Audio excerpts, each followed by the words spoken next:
Hello, everyone. My name is Stephanie. I am the teacher behind Mrs. D's Corner and the Intentional IEP, and I'm so excited to be here with my friend Jess today for our teacher-parent chat. Today, we're going to be talking all about parents moving from either one school to another or moving from state to state to transfer those IEPs for their children, and giving them like a succinct, stepped numbered of things to do to make sure that you have everything that you need and moving your child's IEP from one school to another. Before we dive in though, Jess, will you please share about your experience in special education and your current role at the IEP table? Absolutely. I am Jessica Beatty, and I am a parent of two wonderful kiddos who helped me learn and grow and enter the special education arena as a parent through their own IEPs. We started in preschool, and then I was diagnosed a little after my children with autism and ADHD, and it brought a different perspective to the IEP table for myself, and I felt the information that I'm learning about my children and navigating this process would be so important for parents to know, especially since we've had so many different things happen in our lifetimes. And so I started my own business in helping families navigate special education as a special education parent advocate. And I support parents to facilitate their conversations with their school and also kind of play mediator in the middle to make sure that our parents are understanding what is happening in the school setting too. And you personally have moved with your kids and moved their IEPs, well, across the country, really, but like school to school and state to state as well. So you have experience in both of these. Do you want to elaborate a little bit on that? Yeah, I mean, we've moved so many different times with the IEPs within the state. We moved from Washington State to Pennsylvania during the pandemic. Yay. But within Washington, we moved districts, I think 2 or 3 times. And we were very fortunate to have very streamlined situation. We've only moved out of state once, and that was to where we are now. And it was very stressful trying to get everything all prepped and ready, but also making sure when you hit the ground running, because we didn't give ourselves a lot of time. It was not to go in really much detail, but with the pandemic, it was right in the middle of it. Our school in Washington State wasn't opening. The school over here in Pennsylvania was opening part-time. So we moved over here within a month. So I had a very brief amount of time. And when Stephanie approached about this conversation, I thought I have so many good ideas for parents to get started because it was so strategic in us being comfortable once we got here. Yes. Well, as a special education teacher myself, moving states isn't easy. I've done it many, many times. I've taught in not only Pennsylvania, but Virginia, Delaware, Texas. I'm certified in Georgia and Florida. It's really, really hard.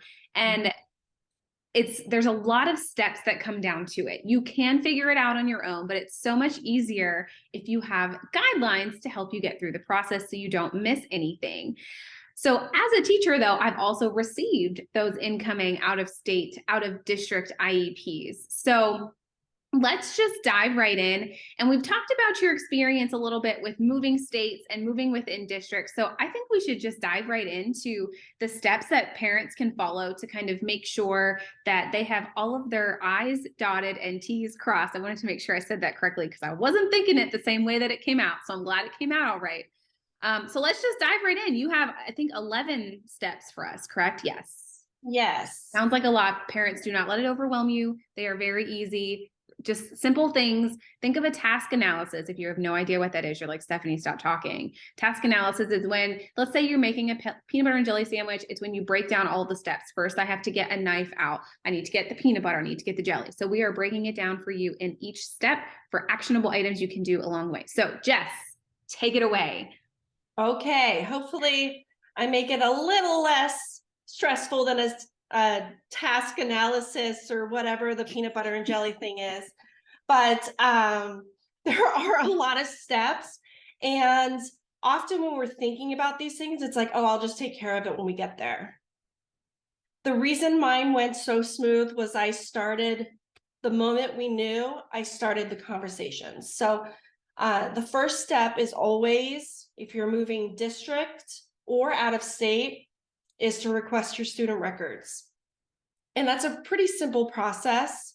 And typically your school has what to do during those times. So instead of just walking through a scenario here, you can reach out to your case managers, the principal, the website usually has stuff, ask questions there. And often you may not have to go through the formal process. They will get everything for you because they want to make this as easy for you as possible too. My second step for you is you research the new area you're moving to, the district you're moving to, the state. Every procedure is different as you go, even district to district, but when you're moving to states, you have a complete different view on it all. And to me, that is the hardest part. That is the least streamlined piece and can be more overwhelming because terminology is different. My tip for that is ask questions of the new school. Have them explain those terminologies to you. You'll often hear, well, I don't know if you do that in this state or in this district, but we do it this way. Well, take that information, research it for yourself, ask clarifying questions. So you can do that all before you even move to the new area, and I highly recommend it because it's cumbersome. And the new school will thank you for it too. Schools like when you have the information. So the third step, meet with your child's IEP team. I mean, you may do that as you're needing the student's record, but instead of just talking record, talk about your child's IEP. Figure out what's working, document what's working, what's not working. Are there any areas that need amendments? Are there any assessments on hold? We had assessments and stuff on hold because of the pandemic. So that was pertinent information that I had already signed consent for certain assessments. So when the school was coming to it, they had to do it. They had to run through it. So it's really important to have all that information. And when you're moving, I have found many schools are like, we'll help you with what you need. So that's really important. Know your kids' strengths, talk to the people there. And that's probably the most fun of it. And also the most emotional part of it is you're saying goodbye. And then the exciting part is you get to share this new information and kind of start over. Like, what would I do differently this time for my child? It's a lot of work, but it's also can be really fun. And it's a great learning experience. So that leads me into also, as you're doing that, make sure you have copies of your current IEP, your progress reports, your current grades, your examples of your student work is a really important one that I just thought about, because I always have that too, but not just expecting the school to send it, because they will, but it can take a long time. So having that documentation, so when you walk into the new school, you can just go here, make copies. I think that's what made this process so smooth, was I could walk in with our special education director and it was like, here. And she's like, thank you. So they could implement things right away. And then that leads into calling, you'll want to call the new school ahead of time.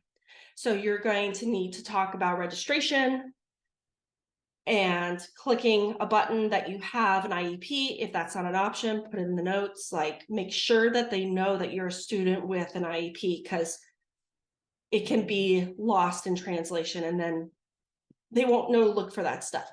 The other thing that was helpful within that is I talked to the principal and also the principal's secretary. She was awesome, by the way.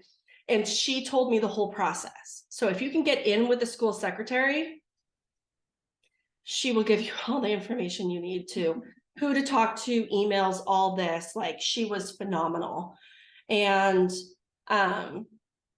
so make sure you're talking to them too, not just your school, but talk to the new school too, and figure out what the process is. And So then call the special education director also. Set up a meeting with them.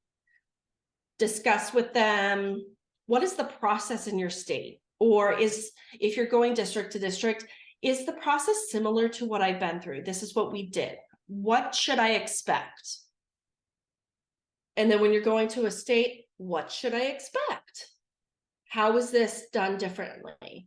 And gather your information as much as you can from them. Typically, the special education director will spell it out for you. Sometimes they will even schedule a meeting to sit down with you in person, which ours did, which made it so nice because it was a personal touch. And you can request that as well. Also, talking about requesting, we're doing a lot of that in this. Talking about like a transfer IEP meeting. So yes, you've talked about what you want for your child and all that. Make sure you have all the documentation and contact information for your previous school. Also, put them in contact with your current school in case they have questions. Make sure you sign any releases if you're okay with that or not. And you can facilitate those conversations however you choose as a parent. But often it's nice to have both teams come together to kind of pass off the IEP with that information. Not a lot of schools do that though. So perfect world, that's what would happen. But I was very fortunate to have my team talk to our new team and helped us with that. So as I said, also make sure if there's anything on delay, your new school knows that this is a major concern. And this is where we were in the process of this so that they can figure out where they have to pick up and leave off. Often it's a new reevaluation or a new initial IEP. So make sure you understand the processes of that. And it's different between district to district and state to state. So if you're moving from district to district, oftentimes they'll take the same protocols of that current state. It just may have a different process depending on the state or the district. In Washington State, it was simple. Each district did the same sort of processing. And so the laws were all similar and all that. But when you move to a different state, the laws are interpreted differently with terminology. So make sure you ask those questions and don't feel like you have to be the expert in all the details because it's overwhelming. And if you go in thinking that way, it's going to be a really tough process. Next, let me just scooch over here so I can see my checklist. Even I need my checklist. So well in advance, and this is probably information you already are. It's like, duh, Jess, why wouldn't I do this? But it's important to include because with our kids with IEPs, 504s, or anxieties going to school, well in advance of the first day, it's likely you won't have a formal IEP in place. They will have a copy. They may have read it, they may have not, they may have taken the accommodations and put the services and stuff together. It's really, it depends on how much time is in between, but the schools do their best to really make sure you show up and everything is good. But remember, it's a new student for them. They don't know your child. So this is a learning process for everybody. But in advance of the first day, contact your school, go for a tour. If you, like in the pandemic, we could not go in for a tour. Bless her heart.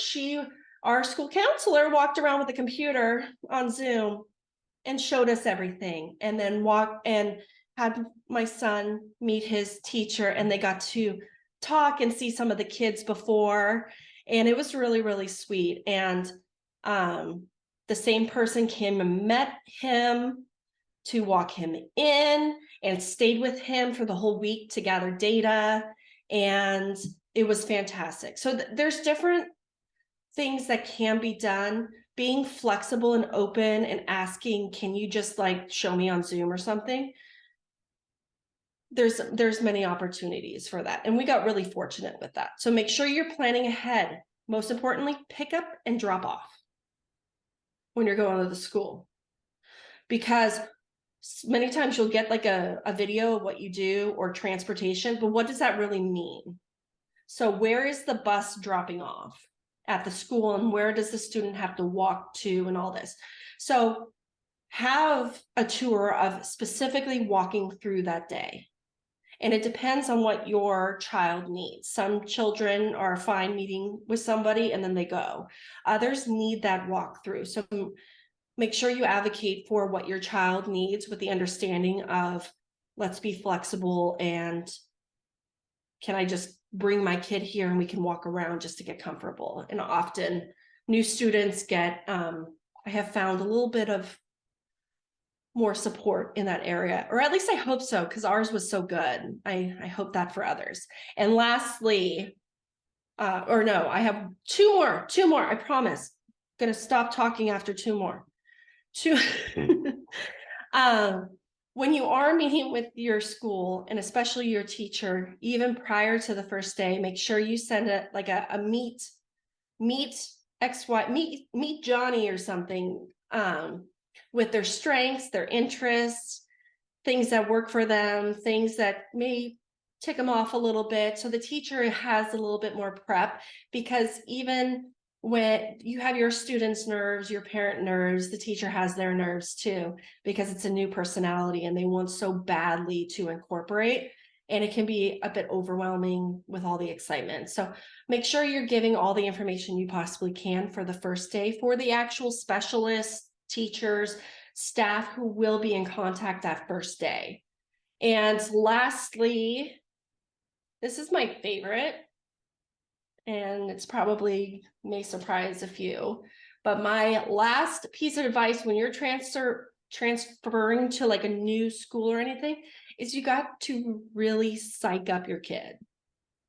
And that may seem like, oh yeah, my kid's gonna be super excited. Well, there's gonna be some nerves there, and they're gonna feed off mom and dad too, but to get really excited and talk about it, not just the day before, but the whole process as you lead through. Oh, mommy's talking about this, daddy's meeting with this person. And oh, we're gonna make sure you have your favorite snacks. What do you want in your lunchbox? Do you need your comfort item? And talk with your school about accommodating a comfort item for however long they need in order to become comfortable. And then usually you can fade those things out, and then end your day when your child's going to come home. What is the most favorite thing they're waiting for? Is it ice cream? Is it a swing on your little swing?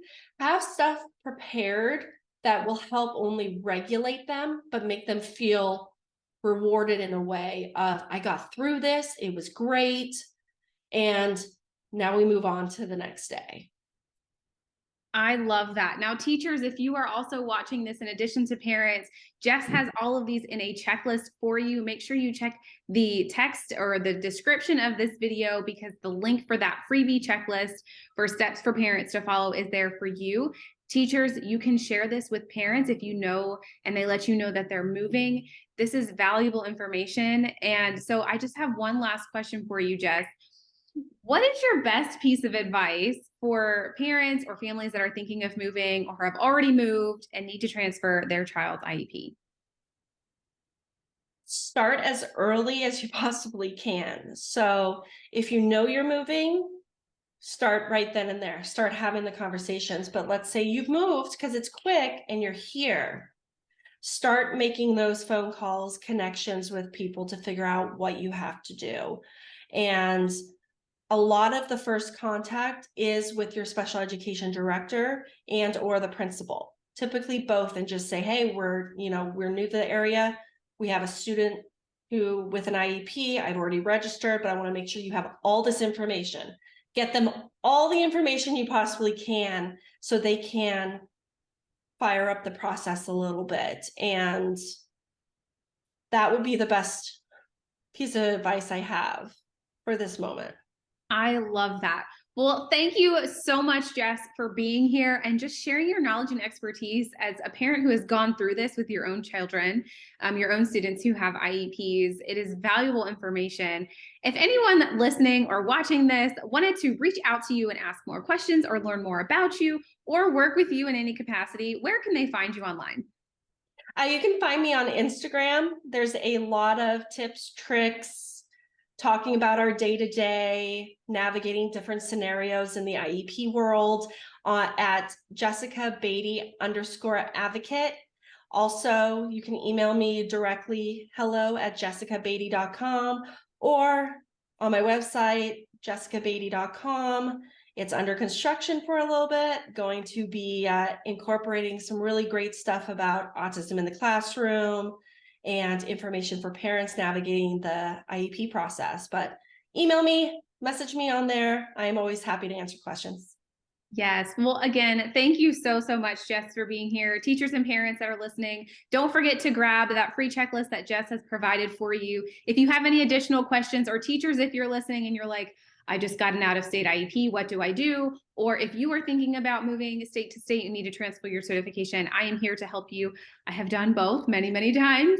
But if you are a parent moving state to state with your children or your child who has an IEP, Jess is here to help you and navigate that space as well. So thank you again, Jess. Thank you so much for being here and learning more about transferring an IEP from state to state for your students and your children. We'll see y'all in the next Teacher Chat.